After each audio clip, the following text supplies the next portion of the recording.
L'erreur est humaine, ce qui aurait dû être une jolie soirée, une douce nuit.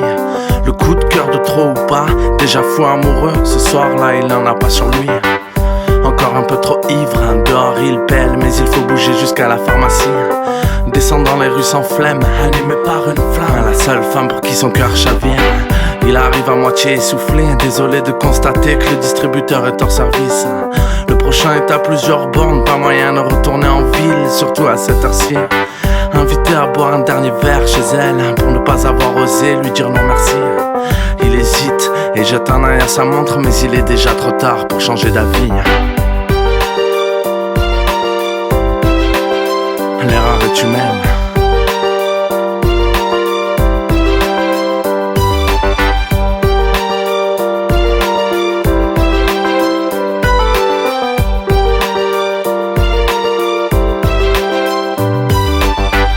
Une fois devant sa porte, il se recoiffe en speed, prêt à faire son plus beau sourire. Elle lui ouvre à moitié dévêtue, lui demande ce qu'il a foutu. Il répond devine. Elle en a pas non plus, mais cherche un peu dans l'appart, au cas où il y en aurait pas une par ici. Définitivement résolu, c'est pas grave, ils feront comme quand elle n'était qu'une bonne copine. La nuit est froide, assis près du radiateur, quelques clopes et un verre de martini.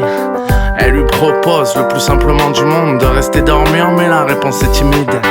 Après tout, à quoi bon refuser, même si ce sera dur, ils pensent qu'ils sauront se tenir. Plus rien n'est pareil depuis cette nuit.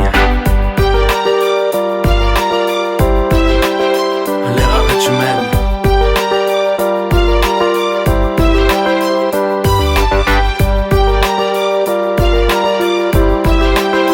L'erreur est humaine.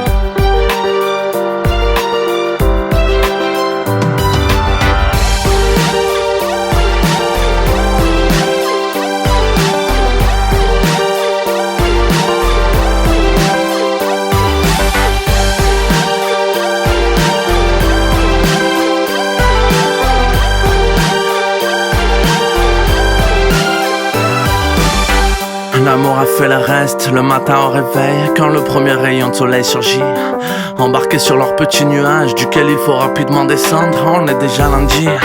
7h15, elle va arriver en retard au taf, ce sera la seconde fois ce mois-ci. Elle se prépare en vitesse, l'abandonnant un peu, il la contemple tandis qu'elle se maquille. Puis se penche à son oreille, lui glisse un je t'aime, on s'appelle cet après-midi. Ils feront bientôt un test, chacun de leur côté, du moins ce qu'ils se sont promis. Sur le chemin du retour, elle lui manque déjà, et soudain le doute l'envahit. À mesure que son pas ralentit, grandit en lui le sentiment que tout ça est allé trop vite. Quand viendra le temps des rides et des cheveux gris, elle le trouvera dans la cuisine, discutant avec leur fille, le regard sérieux et un peu embarrassé aussi. Puis le verre a glissé dans son sac, ce qui peut éviter de commettre une erreur juvénile. Elle lui demandera, même si elle n'est pas naïve, de quoi parlez-vous? Il répondra devine.